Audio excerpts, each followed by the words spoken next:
Daniel capítulo 2. E eu gostaria que você deixasse a sua Bíblia aberta.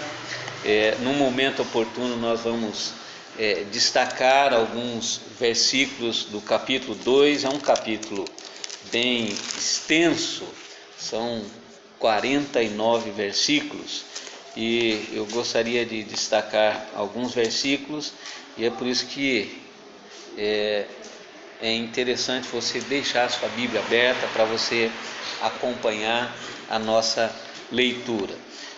Capítulo 2, nós já nos encontramos aí no século 6 antes de Cristo.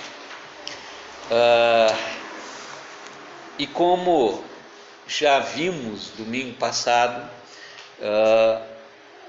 os judeus, ou precisamente a nação de Judá, está sofrendo uma consequência, sabendo que o nosso Deus é um Deus de amor, no entanto é um Deus de justiça também, e eu e você não podemos esquecer disso. E agora Judá já está, a nação, precisamente uma boa parte do povo já está vivendo na região, ou precisamente na cidade Babilônia, agora já cativos, e estão aí sob o governo do famoso rei Nabucodonosor. Deus já havia repetidas vezes advertido o povo, no entanto a nação não ouviu. E você vai perceber que a nação agora cativa está exatamente vivendo a consequência de gradativamente abandonar os princípios estabelecidos por Deus e se deixaram levar pela idolatria. Então, precisamente o pecado que Judá havia cometido é trocar Deus por outros deuses. E como Deus é um Deus que não admite isso, o povo então está sendo cativo na região da Babilônia. Mas em meio a toda essa nação apóstata, ainda aquilo que vimos domingo passado, o remanescente fiel, que se personifica aí na pessoa daqueles 4 jovens, aproximadamente 14 anos, se destacam em meio a uma nação, e a gente já viu Daniel, Ananias, Misael e Azarias. Esses 4 jovens então que se destacam e tornam-se, portanto, o remanescente fiel, aqueles que, por mais que pressionado naquele momento histórico, não se permitem contaminar-se. Daí surgiu o tema da nossa conversa: ouse ser firme. E estamos trabalhando com a seguinte pergunta: é possível permanecer firme nos nossos dias, numa cultura que nos sufoca dia após dia, uma cultura que nos leva como esposo, como a esposa, pregando a infidelidade, uma cultura que tem impregnado na mente dos nossos filhos que hoje você pode ser homem, amanhã não há problema nenhum você ser mulher, e depois você volta a ser homem normalmente. Então uma cultura que se perdeu, uma cultura onde o Deus que adoramos não é o Deus que eles adoram. E aí já vimos então que esses 4 jovens, sem se contaminarem, permanecem então com aquele compromisso, firmes na fé, inabaláveis, confiantes no Deus Todo-Poderoso. O capítulo 2 do livro de Daniel trata no que podemos considerar aí a primeira experiência, ou se você quiser usar a outra nomenclatura, o primeiro desafio vivido por aqueles jovens frente a frente com esse rei Nabucodonosor.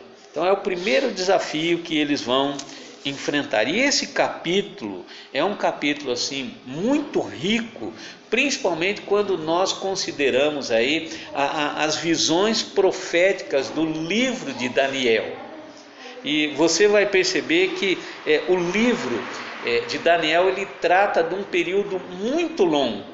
E tanto é que nós vivenciamos hoje período já das profecias de Daniel. Então perceba, estamos no século VI a.C. e tudo o que acontece aqui no livro de Daniel é algo que desde aquele momento, historicamente, vem passando séculos, já estamos aí no ano de 2018, ou seja, século 21 depois de Cristo. E as profecias estão se cumprindo. Logo é um texto muito oportuno para nós considerarmos nessa noite. Ouse ser firme. Assim eu quero considerar então algumas lições aqui, olhando para o capítulo 2 do texto de Daniel. Primeira lição que nós vamos considerar é versículo 1 do capítulo 2, que diz o seguinte: no segundo ano do reinado de Nabucodonosor, teve este um sonho. O seu espírito se perturbou e passou-se-lhe o sono. Primeira lição que nós vamos considerar aqui, não diferente daquilo que o próprio versículo diz. Nabucodonosor viu um sonho. Essa é a nossa primeira lição. Nabucodonosor viu um sonho. Você usa a sua imaginação que Deus deixou para você e você percebe que o rei Nabucodonosor, ele certamente havia se deitado pensando no futuro. Afinal, era o cabeça, o líder de uma grande nação, de um grande império. E era bem natural, como certamente o último pensamento do dia, antes de se entregar ao sono, ele conjecturasse, pensasse ali a respeito do que aconteceria no futuro. E conforme você pode confirmar, no versículo 29, olha o versículo 29, o que diz: estando tu, ó rei, no teu leito, surgiram-te pensamentos a respeito do que há de ser depois disto. Aquele, pois, que revela mistérios, te revelou o que há de ser. O versículo 29, então, confirma que o rei estava preocupado com o futuro. E o que deve despertar a nossa atenção nesse sonho de Nabucodonosor, que não era algo assim muito comum. Líder, tinha tudo e todos ao seu redor, num piscar de olho, num estalar dos dedos, ele teria o que quisesse e desejasse. No entanto, você percebe então que o que desperta a nossa atenção é que esse sonho se torna então não comum, mas incomum. Por quê? Porque é um sonho que vai deixar aquele rei apavorado, muito preocupado. Se havia uma leve preocupação com o futuro, a partir do sonho, aquilo se torna um terror para aquele homem. Imediatamente você percebe que numa leitura do texto, ele convoca as pessoas que acreditavam poder traduzir, revelar o seu sonho e esclarecer, né, o significado. E a intenção de Nabucodonosor era exatamente encontrar alguém que tirasse aquela ânsia, aquele pavor que aquele sonho criou no seu interior. E aí então você percebe numa leitura do texto que são convocados adivinhadores, mágicos, feiticeiros, astrólogos. E qual é a resposta que esses que deveriam amenizar ou eliminar toda aquela preocupação de Nabucodonosor, o que eles deveriam fazer e não conseguiram fazer? Versículos 10 e 11, olha o que diz o texto.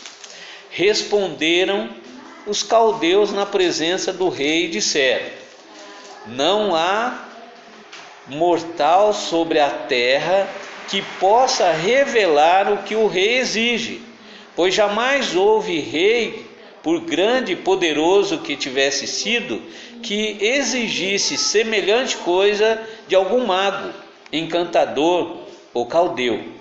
A coisa que o rei exige é difícil, e ninguém há que a possa revelar diante do rei, senão os deuses, e esses não moram com os homens. Essa foi a resposta que o rei não queria ouvir. E você percebe que, lembrando aqui, que o rei, ele não revelou o sonho. Ninguém sabia, tão somente ele. E eles deveriam saber qual era o sonho e interpretar o sonho. Observando aqui esse primeiro momento, esse sonho do rei, eu creio que eu e você somos conduzidos aqui a considerar alguns aspectos importantes nesse momento. Muitas coisas têm incomodado o ser humano. São muitas coisas que incomodam o ser humano. Coisas que tiram a paz, coisas que tiram o sono, tantas coisas têm sugado isso do ser humano. E às vezes nós imaginamos que, como cristãos, nós estamos imunes a perder o sono, não somente pelo galo que canta e atrapalha, mas o que vem antes do canto do galo, aquele pensamento, aquela preocupação, preocupação com o futuro. E infelizmente muitos chegam ao extremo, perdendo até a vontade de viver. Tal é aquele incômodo, as coisas que gradativamente vai nos preocupando, e a gente às vezes chega num determinado momento, e aí? Eu preciso de alguém que me revele isso, eu preciso de alguém que me ajude, porque eu deito, eu durmo, eu levanto, é o mesmo que eu não deitei, não dormi, eu acordo do mesmo jeito que eu deitei, o cansaço é o mesmo. Eu creio que o momento é oportuno para nós guardarmos isso. Possivelmente, como acontece com Nabucodonosor, em muitos momentos acontece comigo e com você. Algo que nos incomoda, algo que nos tira o sono. nós precisamos ter plena convicção que se isso acontece, sede de Deus só se sacia em Deus. Mas, peraí, pastor, eu sou membro lá da Manaim, já sou batizado, fiz minha pública profissão de fé, mas nós não estamos imunes a preocupações de tal forma que nos tira o sono, vai gerando aquela dor no peito, aquela dor de cabeça que às vezes nós não conseguimos eliminar uns paliativos, um comprimido. A primeira coisa que nós devemos saber é isso: sede de Deus só se sacia em Deus. Mas eu posso te garantir que o único meio para a gente recuperar, às vezes, a paz que um problema, um momento difícil nos tira, é tão somente através de Deus. Não existe outro caminho.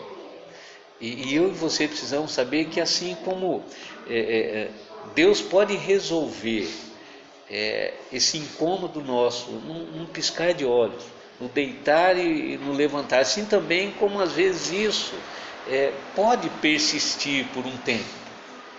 E o que eu e você tiramos de lição disso?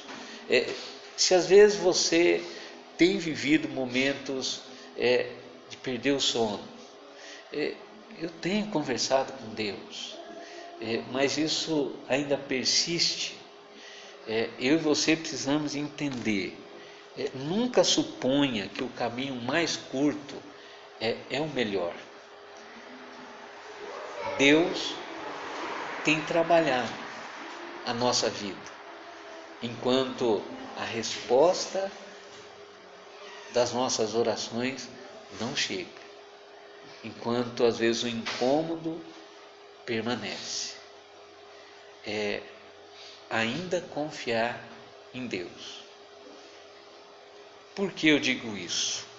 A partir do versículo 17, 18 e 19.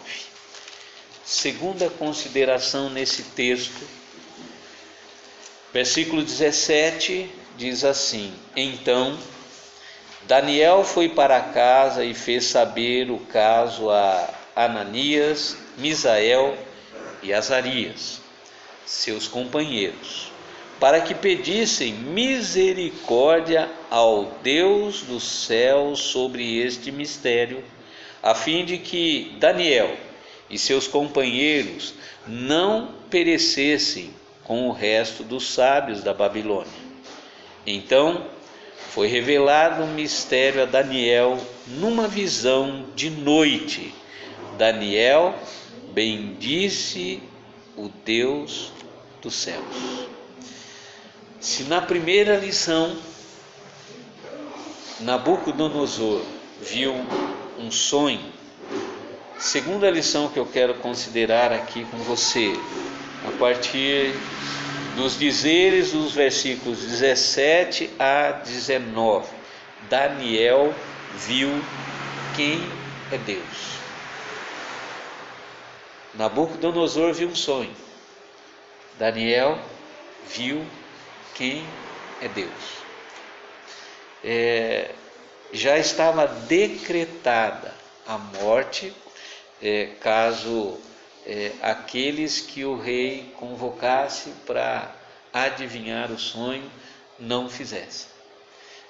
Então você percebe que se o sonho não fosse revelado, a morte já estava decretada.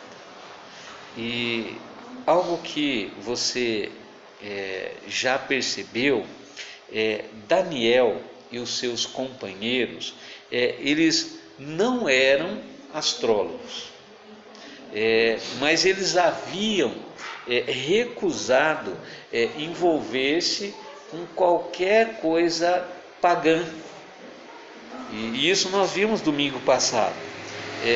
Mas a gente precisa lembrar que eles haviam sido educados em todos aqueles princípios dos sábios ali da Babilônia. Portanto, eles estavam, no sentido mais amplo, incluídos ali no meio deles. Então, a intenção de Nabucodonosor se Daniel vier, ele também é um astrólogo, um vidente.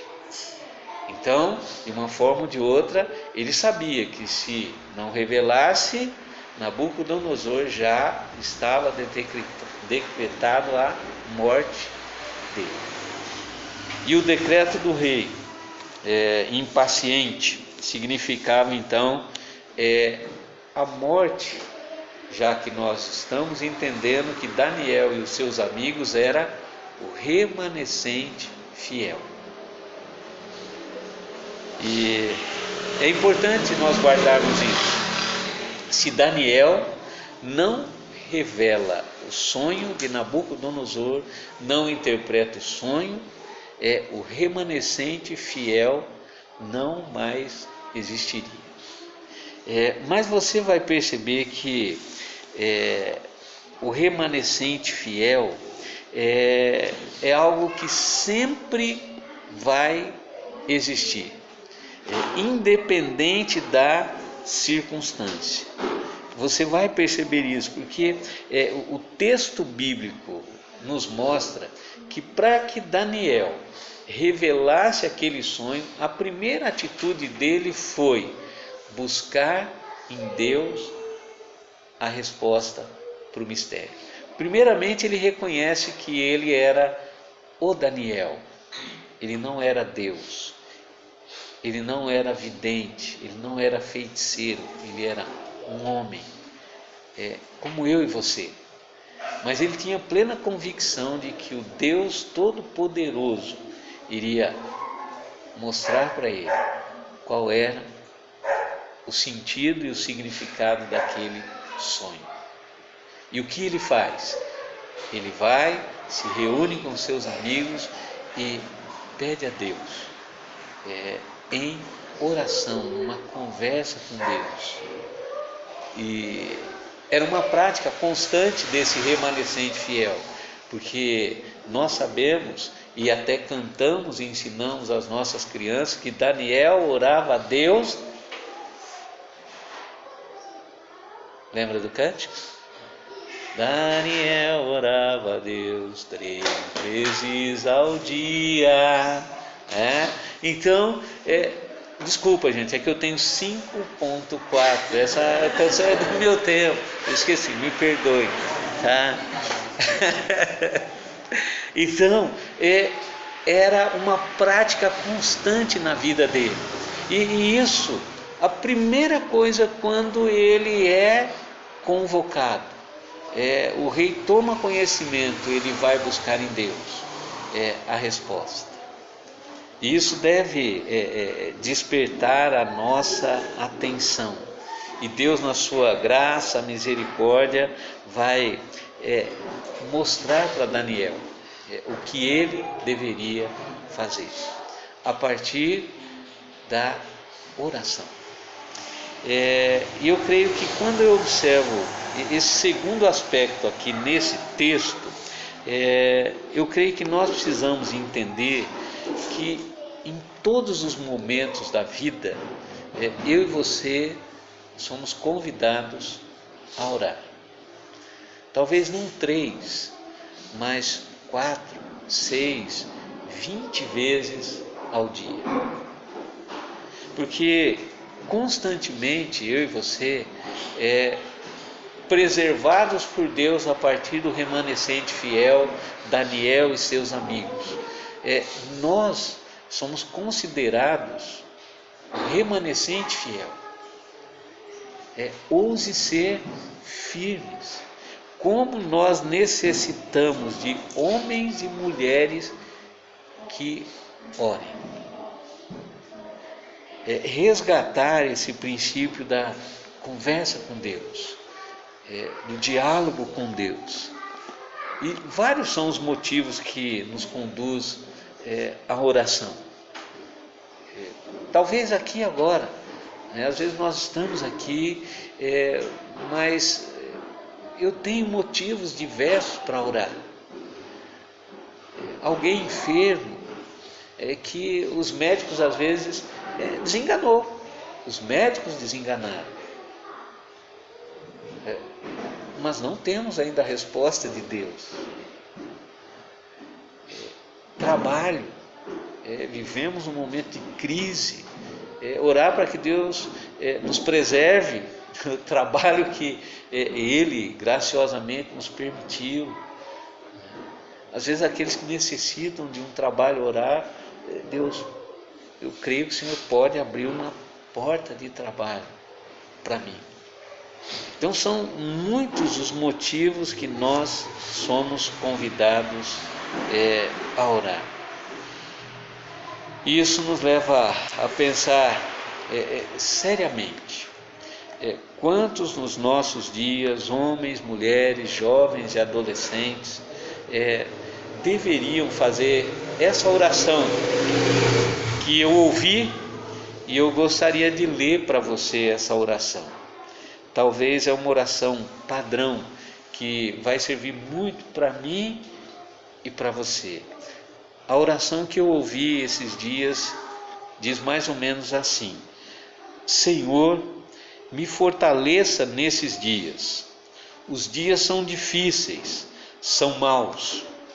Que eu não seja mais um entre muitos maridos infiéis.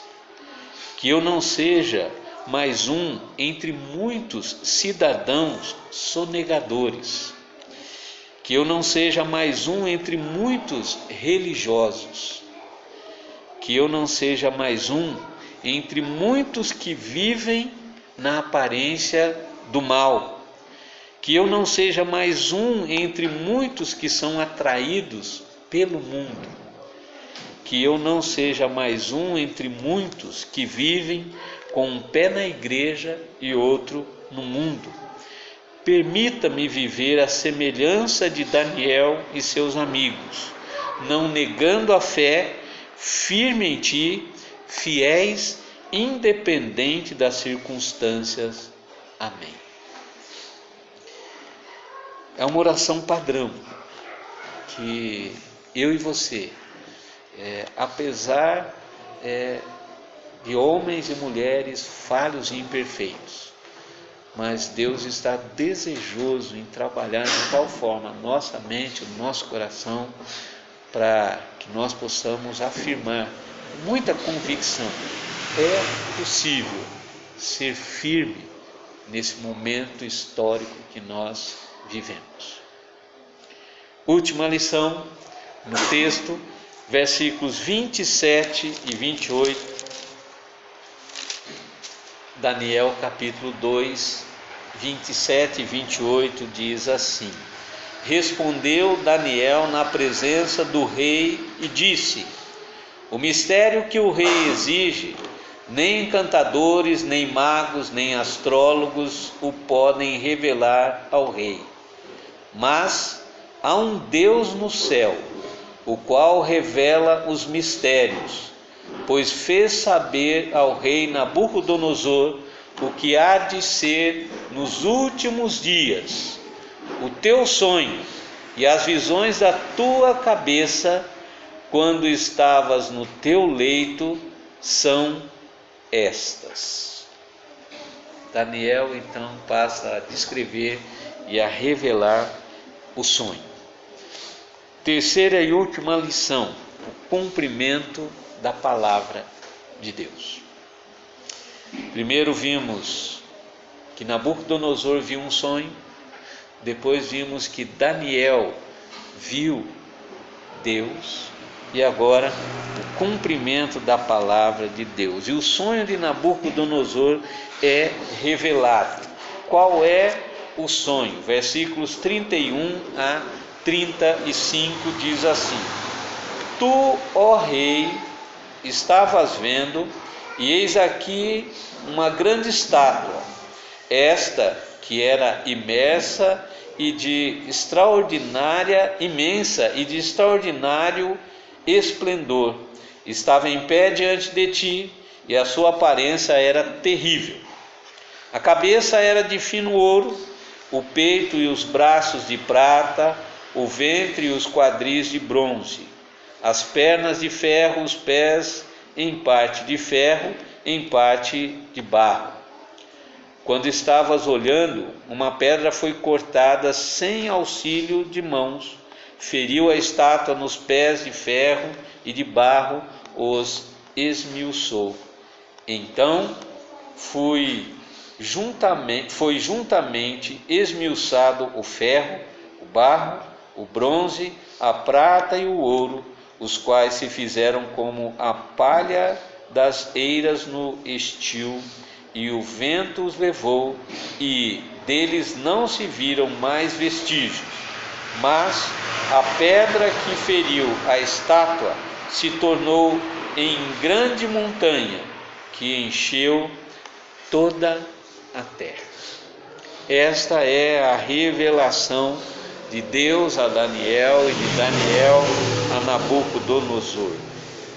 Algo muito importante é que eu e você não precisamos da ciência para comprovar profecias bíblicas, mas a história, principalmente a história geral, aquela que até nossos filhos e nós já aprendemos na escola, tem sido assim, um instrumento de Deus, exatamente para mostrar que as profecias estão se cumprindo. Então a história geral é como que um instrumento de Deus exatamente para isso. Como exemplo, a gente vê que a história tem mostrado que as profecias de Daniel estão se cumprindo. E a interpretação do sonho de Nabucodonosor, você vai perceber que aquele sonho que deixa aquele rei muito preocupado, muito incomodado, tinha uma razão de ser. O motivo que Nabucodonosor fica preocupado tinha todo motivo. Por quê? Porque a estátua que ele vê sinalizava exatamente fatos históricos. Ele estava preocupado com o futuro, e a estátua, o sonho, sinaliza exatamente fatos históricos. E precisamente você vai perceber fatos históricos que vão desencadeando através do que a história nos mostra. Impérios, reinos que viriam a existir. E se você perceber, você vai acompanhando na leitura que, historicamente, isso fica comprovado que as profecias do sonho de Nabucodonosor estão se cumprindo. Parte já se cumpriu. Então a história, você pega um livro de história, você vai perceber que historicamente nós constatamos que um primeiro império, o império próprio aqui, a Babilônia, ela vai desaparecer. E ela vai desaparecer como naquele momento era o poder mundial, e ela vai sendo conquistada gradativamente e incorporada a um império chamado Medo-Persa. Então a Babilônia deixa de existir.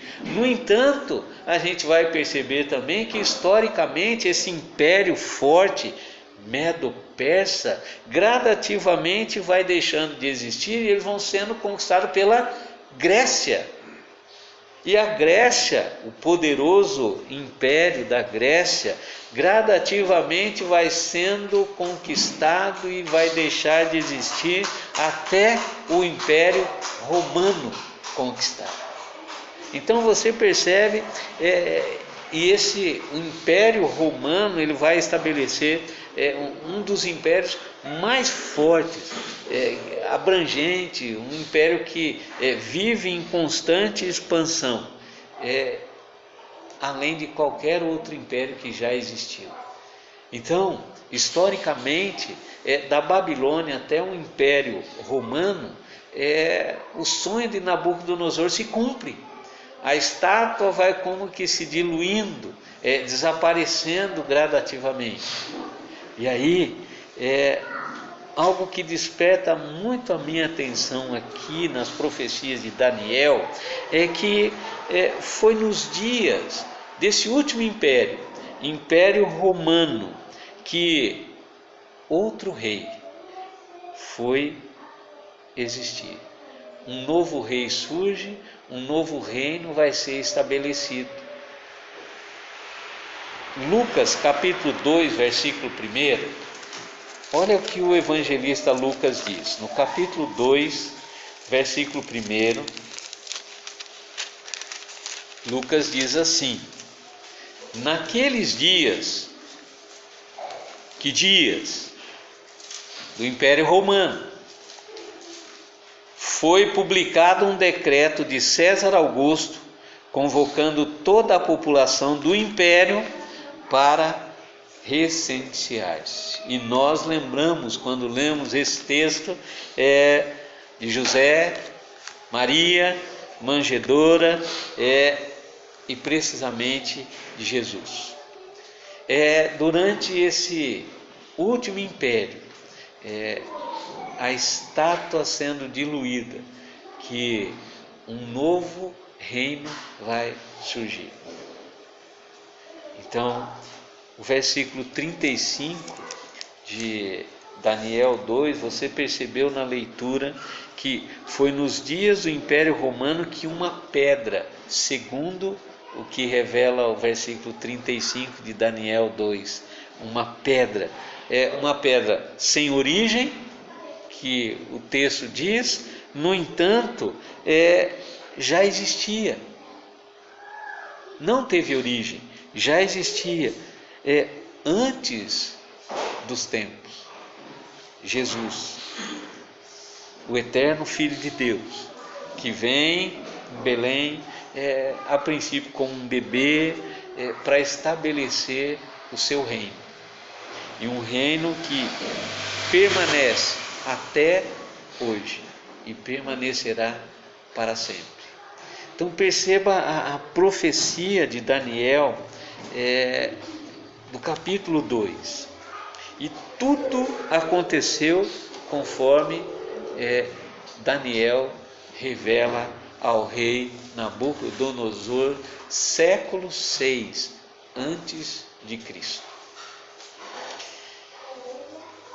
E eu quero terminar usando a mesma expressão que Daniel usa no versículo 28, que diz assim: mas há um Deus no céu, o qual revela os mistérios, pois fez saber ao rei Nabucodonosor o que há de ser nos últimos dias.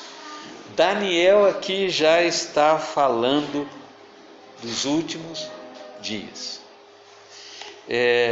Eu creio que ao ouvirmos esta expressão mencionada no século 6 a.C. por Daniel, essa expressão aqui, ela já traz um alerta ao meu e ao seu coração. Últimos dias. E a Bíblia, ela constantemente, ela usa essa expressão para referir-se do nascimento de Cristo até o fim dos tempos. É essa a expressão que Daniel usa. Daniel está dizendo: um reino vai ser estabelecido, um novo rei vai reinar, o seu reino será eterno, nenhum outro reino maior e superior existirá. E isso desperta a nossa atenção que o sonho de Nabucodonosor fala exatamente do período histórico que nós estamos vivendo. Esse é o período que nós estamos vivendo. Logo, o sonho de Nabucodonosor, ele deve ser um alerta para mim e para você. A palavra de Deus, ela vai se cumprir. Assim como Daniel revelou o sonho, assim como Daniel menciona a respeito dos últimos dias, nós estamos vivendo os últimos dias, porque o reino já foi estabelecido, reino de Deus. Jesus, o Rei dos Reis, já estabeleceu o seu reino. Então nós vivemos nesses últimos dias. Isso significa que nós vamos terminar juntos aqui essas nossas considerações em Daniel capítulo 2, pensando se aquele sonho tirou o sono daquele rei. Eu creio que eu e você precisamos ser no mínimo incomodados com o sonho de Nabucodonosor, porque as profecias já estão se cumprindo, parte delas já se cumpriram. O que resta é a volta de Cristo. Mas a volta de Cristo é para tirar o meu sono hoje? Não. Mas é para deixar você alerta. Porque a palavra de Deus diz que no abrir e fechar de olhos, quando o relâmpago sinalizar no Oriente, se pôr no Ocidente, é a vinda do Filho do Homem, Jesus. E eu creio que o que deve tirar o nosso sono não é simplesmente as contas a pagar, as preocupações do dia a dia. É a certeza que eu devo ter: se Cristo vier hoje, eu estarei eternamente com Ele. Então, você deve perder o seu sono se você não tem essa convicção. Porque naquele dia, as duas expressões que vamos ouvir, como diz o mineiro, sem choro e sem vela. Vinde benditos, ou apartai-vos de mim, malditos. Isso deve tirar o seu sono. E eu gostaria que você pensasse seriamente nisso. Se Cristo voltar, e como você se encontra? Você tem plena convicção que você estará eternamente com Ele? Se você ainda tem dúvida, eu creio que você é convidado a passar não só algumas horas conversando com Deus, mas passar boa parte das suas noites, se Deus permitir, pedindo graça e misericórdia, e que Ele tenha e manifeste isso na sua vida. Curve a sua cabeça, vamos orar. Senhor, nós ouvimos a Tua palavra. Somente o Senhor conhece a mente e o coração de cada um que está aqui nessa noite. E sabendo que Tu és o Deus onisciente, se existem pessoas aqui que têm dúvidas se estarão eternamente com o Senhor, que o Senhor possa incomodá-las de tal forma que o Teu Espírito Santo, ó Deus, possa conduzir para que elas clamem por graça e misericórdia. E a nossa oração, cremos que o Senhor terá misericórdia e agirá conforme o Teu querer, debaixo da Tua graça, sobre a vida de pessoas que ainda não têm essa convicção de estar eternamente com o Senhor. Ouve, ó Deus, as nossas orações conforme o Senhor tem ouvido. Mas também, se existem outras questões da vida, no nosso dia a dia, que tem tirado o nosso sono, nós sabemos que o único meio para termos a paz que necessitamos, uma noite tranquila, como o salmista nos convida, em paz me deito e logo perco no sono, E o salmista deixa claro que é o Senhor que nos faz repousar seguros.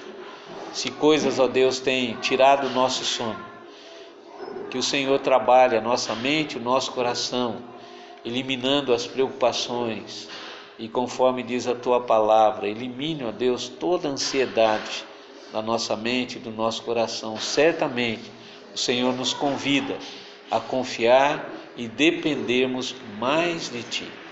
Como cantamos, que essa possa ser a nossa realidade. Receba assim o nosso louvor e a nossa adoração. E se existe alguma preocupação na nossa mente, no nosso coração, que iria nos atrapalhar nesta noite, no nome de Jesus nós clamamos e que possamos ter uma noite agradável na Tua presença. Sê conosco, perdoe-nos e continue, ó Deus, dia a dia aumentando a nossa fé em Ti. E se o Senhor retornar e nós não nos encontrarmos mais aqui, que possamos estar louvando e engrandecendo o Teu nome na Tua presença.